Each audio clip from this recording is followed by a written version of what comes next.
πολύ κοντινή μας Αμοργό και στην αγαπημένη φυσικά Αμοργό. Ναι, την αγαπάμε, πηγαίνουμε τακτικά όποτε μπορούμε. Ναι, οπότε... γιατί είναι εύκολο. Τουλάχιστον το να πας στην Αμοργό είναι εύκολο από εδώ, από την Άξο. Από την Άξο, έτσι. Γιατί από άλλα νησιά, τώρα να μην πιάσουμε το θέμα της νησιωτικότητας ξανά. Πόσο μάλλον από την Τρίπολη. Από την Τρίπολη. Ναι. Όπα, έχουμε τι, έχουμε ρίζες, έχουμε καταγωγή. Από εκεί είναι. Τρίπολη, Πελοπόννησος, Η καλεσμένη μας, η οποία είναι και η πρόεδρος της, κάτσε τώρα γιατί είναι και λίγο δύσκολο αυτό, με μεγάλο τίτλο βάλατε, Ένωση Ξενοδόχων και Ιδιοκτητών Ενοικιαζομένων Δωματίων Αμοργού. Αμοργού, η κυρία Ιωάννα Σανή, η οποία τον Νοέμβριο νομίζω έγινε η όλη η αρχιερεσίες για το ποιο είναι πρόεδρος, είναι στην άλλη άκρη της. Και αναρωτιόμασταν κιόλας, έτσι, αναρωτιόμασταν γιατί... Καλησπέρα σας, τι κάνετε? Καλησπέρα σε εσάς, καλησπέρα στους ακροατές. Είμαι μια χαρά. Ευχαριστώ πολύ που είμαι στην εκπομπή σας. Ναι, έτσι όπως τα λέτε. Τρίπολη, ο Αμοργός είναι μακριά. Ναι. Τώρα να ρωτήσουμε πώς βρεθήκατε. Εντάξει, αυτό ερωτικός μετανάστης προφανώς. Είναι κλασική ιστορία καλοκαιριού, ρομαντική. Οπότε να τα ωραία. Ναι. Λίγο πολύ όσοι έχουμε βρεθεί στις Κυκλάδες και δεν είμαστε από εδώ, κάπως έτσι. Κάτι μας κράτησε, ναι. Οι Κυκλάδες, το γαλάζιο και το λευκό. Τι σας κράτησε εσάς την Αμοργό? Ο Νίκος. Εκτός από τον Νίκο, εντάξει, προφανώς. Πρώτα απ' όλα αυτός. Είναι παράξενο μέρος η Αμοργός. Ή θα σε κρατήσει ή θα σε διώξει. Το λένε όλοι αυτό. Δηλαδή τα αισθήματα είναι ακραία. Ή θα σου αρέσει πάρα πολύ και θα μείνεις, ή θα σου αρέσει καθόλου και δεν θα ξανάρθεις. Εγώ στην Αμοργό έχω βρει πολλές ομοιότητες με τη Μάνη. Με τη Μάνη, Ναι, έχει αυτό το πέτρινο, το άγριο, το σκληρό, ναι, ακριβώς. Δεν έχει ψηλή βλάστηση. Η Μάνη μου θυμίζει πολύ Αμοργός και είναι και από τα αγαπημένα μου μέρη. Οπότε, εντάξει, κάτι μου θύμιζε από Πελοπόννησο, αλλά δεν σκεφτόμουν ποτέ ότι θα κάνω οικογένεια εδώ όταν πρώτο ήρθα. Άρα νιώθετε κοντά κατά κάποιο τρόπο και στην πατρίδα σας, έτσι, και στα μέρη που... Ναι, αυτά τα πέτρινα μέρη, τα σκληρά.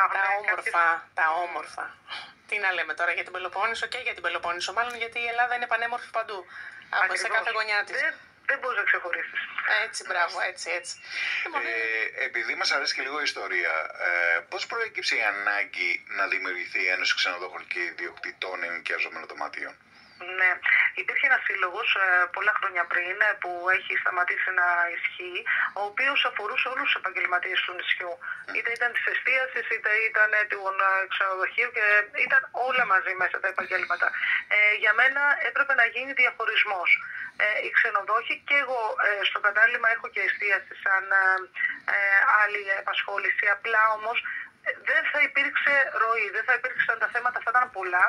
Είμαστε όλοι ακριβώς το καλοκαίρι, αλλά έχουμε και άλλα ζητούμενα. Οπότε έπρεπε να διαχωρίσουμε τα επαγγέλματα. Για μένα ήταν μεγάλη ανάγκη ο ξενοδόχος να δει διαφορετικά από την εστίαση. Μάλιστα. Γιατί η εστίαση έχει και πάρα πολλά θέματα και θα μπορούσε να καπελώσει κάποιες στιγμές και θέματα που θα ήταν για μας μεγάλη σημασία. Και βασικό για μένα είναι να είμαστε όλοι Αμοργό ενωμένοι, δηλαδή ένας σύλλογος. Γιατί παλιά υπήρχαν δύο επαγγελματικές. Για μένα αυτό δεν είναι σωστό. Είμαστε όλοι ένα νησί. Είναι ένα νησί, πρέπει να το αντιμετωπίσετε ενιαία όλο αυτό. Τώρα να ρωτήσω για τα μηνύματα που παίρνετε για την φετινή χρονιά αφενός. Αφετέρου, επειδή πολύ συζητάμε τελευταία για το φαινόμενο του υπερτουρισμού, του κορεσμού των νησιών μας, σε τι κατάσταση βρίσκεται η Αμοργός? Τα μηνύματα, θα σας απαντήσω πρώτα στο πρώτο ερώτημά σας, τα μηνύματα είναι αισιόδοξα. Τουλάχιστον εμείς που μιλάμε μεταξύ μας συνάδελφοι έχουν ξεκινήσει και πριν από τις γιορτές. Πράγμα λίγο παράξενο, γιατί συνήθως όλοι μέχρι τις γιορτές σκέφτονται. Έχουν ξεκινήσει οι κρατήσεις, είναι αισιόδοξα. Ο υπερπληθυσμός στην Αμοργό ακόμα δεν έχει φανεί. Φαίνεται μόνο λίγες μέρες μέσα στον Αύγουστο, αλλά και πάλι το νησί ανταποκρίνεται αξιοπρεπώς. Είτε είναι στην κάλυψη της διαμονής, είτε στην κάλυψη του φαγητού και στις παραλίες. Υπάρχει δηλαδή μια ροή πολύ ομαλή και πολύ αξιοπρεπής. Όμως, αν συνεχίσει, πιστεύω ότι με αυτό το ρυθμό όλα τα μικρά νησιά θα έχουν πρόβλημα, γιατί δεν είναι μόνο η διαμονή σε ένα νησί. Ή δεν είναι πώς θα έρθεις σε ένα νησί, είναι πώς μπορείς να ανταπεξέλθεις στις ανάγκες του κάθε τουρίστα αξιοπρεπώς. Ή να του παρέχεις μια σωστή διαμονή, σύντηση, να μπορεί να πάει στην παραλία άνετα και να κάνει το μπάνιο. Να μην τον ταλαιπωρήσεις. Ακριβώς. Αν δηλαδή ξεκινήσουμε και πατήσουμε γκάζι σε οτιδήποτε κάνουμε, νομίζω ότι θα έχουμε τα αντίθετα αποτελέσματα. Πρέπει να είμαστε συνετοί. Πάντως υπάρχουν αρκετές φωνές που μιλάνε για την ανάγκη της Αμοργού να παραμείνει ως έχει και να μην μπει σε ένα τρυπάκι βγάζουμε γρήγορα χρήματα με βάση τον τουρισμό. Νομίζω, κύριε Λιανέ, δεν θα γίνει αυτό. Και εμείς είμαστε μία από αυτές τις φωνές. Δεν θέλω, καταρχάς τα γρήγορα να σας πω, είναι και επιφανειακά, δηλαδή δεν έχουν διάρκεια.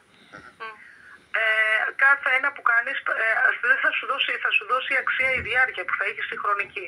Έτσι λοιπόν κάθε επαγγελματίας, γιατί πολλοί επαγγελματίες είναι και λίγο λεξιπτωτιστές, πρέπει να έχουν ποιότητα για να έχουν διάρκεια. Οτιδήποτε κάνεις και δεν το γνωρίζεις καλά ή ας πούμε φτιάξεις 5-6 δωμάτια, 5 καταλύματα ή μια εστίαση. Αν δεν γνωρίζεις καλά τι θέλει να δώσεις ο επισκέπτης, νομίζω ότι η διάρκεια σου θα είναι πολύ σύντομη. Ναι, είναι πολύ επιφανειακό όλο αυτό που γίνεται. Και η αγοράση καθορίζει τα κάποια πράγματα. Επίσης έχουν πλέον τώρα οι τουρίστες, δεν είναι τη δεκαετία του 80 και του 90 που άκουγα κάποιες καταστάσεις εδώ στην Αμοργό διαφορετικές. Έχουν επιλογή, είναι επιλεκτικοί, ξέρουν να διαλέγουν, έχουν άποψη. Ναι, αυτό δεν πρέπει να το υποτιμάμε στον τουρίστα. Βέβαια, βέβαια. Επειδή μιλήσατε πριν για αλεξιπτωτιστές, εάν εγώ που δεν είμαι και αμοριανός, έτσι, και θελήσω να έρθω να ανοίξω μια επιχείρηση, πόσο ένας σύλλογος μπορεί να, όχι να βάλει χέρι, αλλά να μπορέσει να το πείσει ότι πρέπει να βάλει ένα όριο, ναι, πώς μπορεί να περιορίσει. Όλοι είναι αποδεκτοί στο εμπόριο. Κανείς. Οι περισσότεροι εδώ πέρα επαγγελματίες, τουλάχιστον και στην εστίαση, δεν είναι από εδώ. Δηλαδή έρχονται εποχές. Αν μπορείς να αντέξεις, γιατί τα έξοδα είναι λίγο υπερβολικά στη τέτοια νησιά που είναι μικρή η σεζόν. Έχεις τα ενίκια, έχεις τους φόρους που τρέχουν όλο τον χρόνο. Αν μπορείς να αντέξεις οικονομικά, πρώτον, αν μπορείς να αντέξεις ποιοτικά, γιατί αυτό που θα δώσεις στον χρόνο θα φανεί αν αξίζει ή όχι, θα συνεχίσεις. Δεν υπάρχουν όρια, ούτε μπορείς να βγάλεις κάποιον από ένα επάγγελμα. Δεν υπάρχουν περιορισμοί. Η Αμοργός έχει το πλεονέκτημα, όπως και η Νάξος, έχει το πλεονέκτημα των εναλλακτικών μορφών του τουρισμού. Ναι. Πέρα από την αγριάδα, αυτό που μας περιγράψατε στην αρχή και πολύ καλά κάνατε, έχει τον εκκλησιαστικό τουρισμό, έχει τα μνημεία, έχει τις εκπληκτικές παραλίες και αυτό μάλλον τις προσθέτει. Έτσι δεν είναι? Αυτό που πάμε τώρα σαν σύλλογος, που εμένα είναι μεγάλη μου, είναι ένας στόχος πολύ δυνατός να τον πετύχω, είναι να εστιάσω και σε άλλες μορφές τουρισμού. Είναι ο περιπατητικός, ο οποίος η Αμοργός έχει ανοίξει τις διαδρομές στα μονοπάτια, το ξέρουμε, όπως και άλλα νησιά, η Τίνος έχει αρκετό υλικό. Όμως είναι ο θρησκευτικός τουρισμός που είπατε. Έχουμε ένα υπέροχο μοναστήρι, το οποίο πριν από λίγα χρόνια το γιόρταζαν μόνο εντός του νησιού. Είναι ένα μοναστήρι που δεν το γνωρίζουν. Ας πούμε, που είπατε για την Τρίπολη κάτω. Δεν μπορείς να πεις σε έναν αρκά ότι υπάρχει οικοζωγή. Πρέπει να το πεις, δεν το ξέρει. Δεν το ξέρει, βέβαια. Ναι, όπως και πολλά μοναστήρια κάτω στην Αρκαδία δεν τα ξέρουν εδώ οι Αμοριανοί. Είναι λογικό. Ναι, βέβαια. Επίσης είναι ο καταδυτικός τουρισμός. Ναι. Είναι ο γαστρονομικός τουρισμός. Δεν εστιάσουμε δηλαδή μόνο σε 2 μήνες, αυτός ακριβώς είναι και ο στόχος. Ειδικά αν μπορέσουμε να ξεκινάμε από τον Μάρτιο και να τελειώνουμε εκεί τον Νοέμβριο που γιορτάζει η Παναγία μας η Χοζοβιώτισσα, θα είναι το καλύτερο που θα μπορέσουμε να κάνουμε. Θα είναι δηλαδή μια πολύ καλή. Και να μένουμε αυτούς τους 4 μήνες που έχουμε και άλλες δουλειές, όπως είναι το ηλιομάζεμα, όπως είναι η σπορά. Έχουμε και άλλες δουλειές, γιατί ζούμε και από κάποια άλλα πράγματα. Ή έχουμε και αγροτουριστικά καταλύματα, ας πούμε, όπως είναι και το δικό μου. Δηλαδή πρέπει να ζήσω με τη γη για να την καλλιεργήσω, για να βγάλω τις πρώτες ύλες. Άρα λοιπόν αυτοί οι 4 μήνες θα μας βοηθήσουν. Αν κάνουμε αυτή την επέκταση λίγο πάνω, λίγο στο τέλος, λίγο στην αρχή, θα είμαστε νομίζω σε πάρα πολύ καλό δρόμο. Μακάρι να το πετύχετε αυτό, κυρία Πρόεδρε. Όμως το μεγάλο πρόβλημα που όλοι το αντιμετωπίζουν πλέον τα τελευταία χρόνια, προσωπικό θα βρείτε φέτος? Αυτό είναι επίσης ένα δυνατό πρόβλημα. Πάντα οι εποχιακές δουλειές έχουν ένα θέμα. Οι περισσότεροι άνθρωποι, θα σας πω τι γίνεται με τις δουλειές εδώ, έχουν τους δικούς τους οι οποίοι επαναλαμβάνονται. Επειδή έχουν ένα στάνταρ 8μηνο ή 7μηνο, το προτιμούν και αυτοί. Και έτσι έχουμε κάποιους ανθρώπους μόνιμα που έχουν την ασφάλειά τους και μετά φεύγουν ή δεν έχουν τίποτα μέσα στο χειμώνα ή έχουν κάποια άλλη απασχόληση. Οι περισσότεροι λοιπόν ζούμε έτσι. Όμως υπάρχουν και πολλές απώλειες, γιατί δεν μπορεί ο άλλος. Είναι πρόβλημα το εποχιακό. Επίσης, ένα άλλο πρόβλημα στην Αμοργό είναι ότι δεν είμαστε όπως στην Άξο που έχουμε 5-6 φορές ένα καράβι την ημέρα, δηλαδή.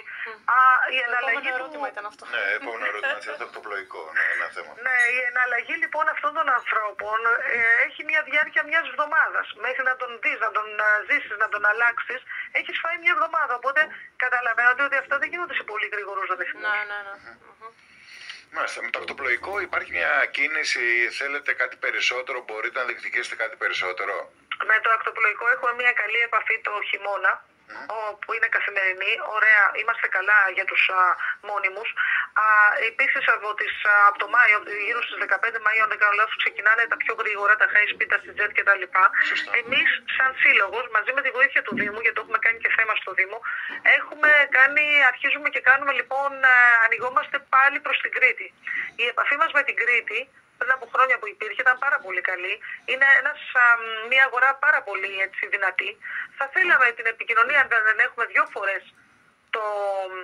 τη βδομάδα. Δεν είπαμε καθημερινά. Όμως, τώρα αν μου πείτε για την κυκλική επικοινωνία των υπόλοιπων νησιών, όπως είναι ας πούμε η Τίνος, η Άνδρος κτλ., δεν έχουμε και αυτό δεν θα μπορέσει να γίνει πολύ εύκολα. Όχι, δεν γίνεται αυτό εύκολα. Δεν γίνεται αυτό. Αυτό είναι μέσω Νάξου, μέσω Σαντορίνης, από εδώ για Μύκονο κτλ. Αυτό το δεχόμαστε και το έχουν πια δεχτεί και οι επισκέπτες, γιατί δεν είναι και εύκολο. Αν μπορέσει η Αμοργός να ξαναέχει μια επαφή πάλι με την Κρήτη, θα ήταν το ιδανικό. Μάλιστα, είναι αυτό λοιπόν. Βέβαια το θέμα είναι πώς θα γίνει αυτή η επικοινωνία με την Κρήτη. Δηλαδή προσπαθώ να θυμηθώ τώρα, να σκεφτώ μάλλον πώς θα γίνει το δρομολόγιο, πώς μπορεί να πηγαίνει. Η ΑΝΕΚ λοιπόν παλιά που υπήρχε απευθείας 2 φορές. Οπότε, ναι, ήταν ένα 4ωρο, 4,5 ώρες δηλαδή. Οπότε ο κριτικός το έκανε αυτό με ένα 6ήμερο, ένα 5ήμερο να μένει εδώ, του ήταν αρκετό. Άνετα, βέβαια. Και από ό,τι ξέρω το καλοκαιρινό, το πρωινό δρομολόγιο θα ξεκινήσει νωρίτερα φέτος. Δεν θα ξεκινήσει Ναι, δεν το γνωρίζω αυτό, δεν είμαι ενήμερη γι' αυτό. Μου είπαν ότι θα ξεκινήσει, γιατί πέρυσι είχε ξεκινήσει τον Ιούλιο και είχε γίνει μια μεγάλη κουβέντα και φέτος μου είπαν ότι θα ξεκινήσει πολύ νωρίτερα, δηλαδή αρχές Ιούνιου θα μπει, γιατί είχε γίνει μια φημολογία ότι θα καταργηθεί και τελικά μετά από ερωτήσεις που έκανα μου είπαν ότι τελικά θα λειτουργήσει και νωρίτερα, δεν υπάρχει περίπτωση να... Ακόμα καλύτερα, γιατί αυτό το πρωινό τελικά έχει κάποιες δυσκολίες στις αλλαγές στα δωμάτια κτλ, στη διαμονή. Αλλά έχει πολύ μεγάλη ευκολία στο ότι έρχεται ο άλλος που έχει ταξιδέψει και με παιδί και τα λοιπά, έχει πάρει αεροπλάνο, έρχεται μέρα. Η μέρα πάντα είναι πιο ήρεμη και πιο νυφάλια για τον ταξιδιώτη. Το βράδυ στις 3, στις 4 και στις 5 είναι άγριο. Το έχω ζήσει αυτό. Εγώ το έχω ζήσει πολλές φορές αυτό, το να βγαίνω 2 η ώρα, 3 η ώρα. Και να είσαι κουρασμένος. Να φεύγεις από τα Κατάπολα, να πηγαίνεις στην Αιγιάλη, Παναγία μου, ναι, ήταν λίγο... μια διαδρομή λίγο δύσκολη. Είναι δύσκολη. Για φανταστείτε τώρα και να θέλεις να ξεκουραστείς το μωρό, να είσαι και εσύ κουρασμένος. Οπότε λίγο έτσι έχεις προλάβει την έκρηξη θυμού. Γιατί εντάξει, όταν ταξιδεύουμε είμαστε όλοι κουρασμένοι. Αυτό το ημερήσιο είναι πιο ήρεμο για όλους μας. Ναι, είναι αλήθεια αυτό. Να ρωτήσω τώρα εγώ κάτι που έχει να κάνει, γιατί κακά τα ψέματα δυσκολεύουν και τα οικονομικά μας χρόνο με το χρόνο. Η Αμοργός είναι ένας προσιτός προορισμός, γιατί βλέπουμε, διαβάζουμε, ακούμε πολλά, ωραίος προορισμός, οι Κυκλάδες γενικότερα, αλλά για κάποιους είναι υπερτιμημένος προορισμός. Η Αμοργός είναι προσιτός προορισμός. Ναι. Είναι κάτι το δυσανάλογο λοιπόν. Έχεις πληρώσει ένα πολύ ακριβό εισιτήριο για να έρθεις στην Αμοργό και η διαμονή και η διατροφή στην Αμοργό είναι σε χαμηλές τιμές ακόμα. Δηλαδή εδώ έχουμε το δυσανάλογο με τους επισκέπτες και οι επισκέπτες λοιπόν δεν τον επιλέγουν δεν τον επιλέγουν από τα ακτοπλοϊκά. Ναι, είναι αλήθεια. Είναι αλήθεια, ναι. Είναι πολύ ακριβά τα ακτοπλοϊκά για την Αμοργό. Κάτι πρέπει να γίνει με τις τιμές των ακτοπλοϊκών. Αυτό ναι, είναι από πέρσι που έχει ανέβει ακόμα το εισιτήριο. Έχουμε αντιμετωπίσει προβλήματα γιατί ο κόσμος το ξέρει ότι η Αμοργός και αυτοί που την αγαπάνε δεν έχει ακριβό φαγητό, δεν έχει ακριβή διαμονή. Αλλά για να φτάσει εδώ μια οικογένεια και για να ξαναφύγει είναι πολύ μεγάλο το ποσό. Να είναι πραγματικά αρνητικό στοιχείο αυτό. Δηλαδή κάποιος που θέλει να επιλέξει νησί για να κάνει τις διακοπές του και υπολογίζοντας τα όλα, καταλήγει να επιλέξει έναν άλλο προορισμό μόνο και μόνο για να γλιτώσει. Υπηρετική Ελλάδα. Και πέρα από το χρόνο που χρειάζεται, γιατί πολλοί χρειάζονται μία μέρα να πάνε, μία μέρα να γυρίσουν, χάνουν 2 μέρες. Έτσι. Πόσο μάλλον όταν πρέπει να καλείς να το πληρώσεις αυτό και πολύ ακριβά. Και πολλοί, αυτό που είπατε, αλλάζουν λοιπόν και δεν μπαίνουν στο πλοίο και πάνε οδικώς. Μόνο και μόνο γιατί είναι τα μισά τα έξοδα της μετακίνησής τους. Αυτό δεν πρέπει να το δούμε. Ναι, βέβαια. Σωστά. Πρόσφατα είχατε και μια συνάντηση με τον Δήμαρχο, τον κύριο Καραΐσκο, και ένα από τα θέματα που τέθηκε ήταν το Αμοριανό Φεστιβάλ. Τι ακριβώς είναι αυτό? Αυτό λοιπόν είναι ένα φεστιβάλ για το τρίμηνο του Αγίου Πνεύματος. Επίσης, το Άγιο Πνεύμα, το τρίμηνο αυτό, στην εποχή που έρχονταν οι επισκέπτες οι κριτικοί, ήταν μια πολύ μεγάλη κίνηση για το νησί. Φανταστείτε ότι ερχόντουσαν γύρω στους 2.000 κριτικοί στο νησί. Ήταν δηλαδή μια μεγάλη ανάσα για όλους μας, τους επαγγελματίες. Τώρα λοιπόν που διακόπη αυτή η επικοινωνία μας, προσπαθώ να αναβιώσω πάλι αυτό το τρίμερο, γιατί είναι ένα τρίμερο, μην κοιτάτε τώρα που πέφτει προς το τέλος του Ιουνίου, άλλες φορές πέφτει μες στο Μάιο. Σωστά. Οπότε είναι ένα δυνατό τρίμερο. Λοιπόν, αυτή την εποχή θα το ξεκινήσουμε το φεστιβάλ και θα καθιερωθεί για κάθε χρόνο. Έχουμε τώρα να κάνουμε μια επαφή της Αρκαδίας, λόγω καταγωγής μου, και της Αμοργού, μέσω του Νίκου του Γάτσου. Ναι. Οπότε λοιπόν θα έχουμε χοροδία που θα τραγουδήσει τα μελοποιημένα του Γκάτσου. Θα έχουμε χορευτικά σύνολα και με συμμετοχή του χορευτικού της Αμοργού, για να μπορέσουμε να παντρέψουμε αυτά τα 2 μέρη, τα οποία είναι υπέροχα και τα 2. Και έτσι λοιπόν ξεκινάμε αυτό. Πιστεύω, ναι, ο Δήμος και ο Δήμος γενικότερα είναι κοντά μας. Ελπίζω και η περιφέρεια, γιατί θέλει μια πολύ καλή οργάνωση για να στηθεί όλο αυτό. Αλλά θα τα καταφέρουμε και σιγά σιγά θα είναι μια ωραία εκδήλωση. Κάθε χρόνο θα έχει κι άλλο θέμα, αλλά φέτος έχει αυτό. Επίσης με τον Δήμαρχο, γιατί θα ήθελα να το πω, μιλήσαμε και για την άλλη μορφή τουρισμού που έχει μεγάλη ανάπτυξη τον τελευταίο καιρό. Είναι τους νομάδες, λέτε. Ναι, αυτό που είπατε. Δηλαδή οι άνθρωποι που έρχονται για να δουλέψουν διαδικτυακά εκτός περίοδου. Η Digital Norma, ναι. Αυτή λοιπόν είναι μια πολύ καλή εφαρμογή που υπάρχει στο site, στην Άξο και στη Σύρο, στο site του Δήμου, και μπορούν οι άνθρωποι εύκολα να μας βρίσκουν μέσω αυτής της εφαρμογής, αν την ολοκληρώσει δηλαδή ο Δήμος, τη δικιά μας αυτή η εφαρμογή. Έτσι λοιπόν, μπαίνοντας ο ενδιαφερόμενος, μπαίνει μόνο στο site του κάθε Δήμου και δεν χρειάζεται να ψάχνουμε μονομένα ποιος είναι εδώ, τι μου παρέχει ο καθένας. Και αυτοί που θα δίνουν το δικαίωμα να είναι σε αυτό το site θα έχουν μια εισφορά στο Δήμο. Ξέρω, 35 ευρώ είναι το χρόνο σε εσάς και στη Σύρο. Οπότε για φανταστείτε λοιπόν ότι αυτοί που ενδιαφέρονται από τις σκανδιναβικές χώρες ή από άλλες χώρες, που εδώ στην Αμοργό έχουμε αρκετούς από τότε που έγινε ο κορονοϊός, έρχονται πάρα πολύ να δουλέψουν εκτός δικιάς τους χώρας. Είναι επίσης ένα εισόδημα για νεκρούς μήνες. Για αυτούς που έχουν ένα οίκημα και θέλουν να το διαθέσουν για 6-7 μήνες. Πόσο εύκολο είναι όμως να βρει κάποιος, γιατί ξέρετε, ο ψηφιακός νομάς ωραία έρχεται, ωραία είναι, αλλά θέλει και κάποια συγκεκριμένα πράγματα. Το βασικό είναι το ίντερνετ, όπως εγώ που έχω ένα θεματάκι με το ίντερνετ. Με κυνηγάει, όπου και αν πηγαίνω, με κυνηγάει. Ή και το σπίτι, αυτό δεν με κυνηγάει εμένα, αλλά τέλος πάντων υπάρχει το θέμα του σπιτιού. Πόσο εύκολο είναι να τα βρει αυτά στην Αμοργό? Η ταχύτητα στην Αμοργό στο ίντερνετ είναι πάρα πολύ καλή. Ωραία, εντάξει. Πλέον έχει βελτιωθεί. Το λύσαμε το ένα.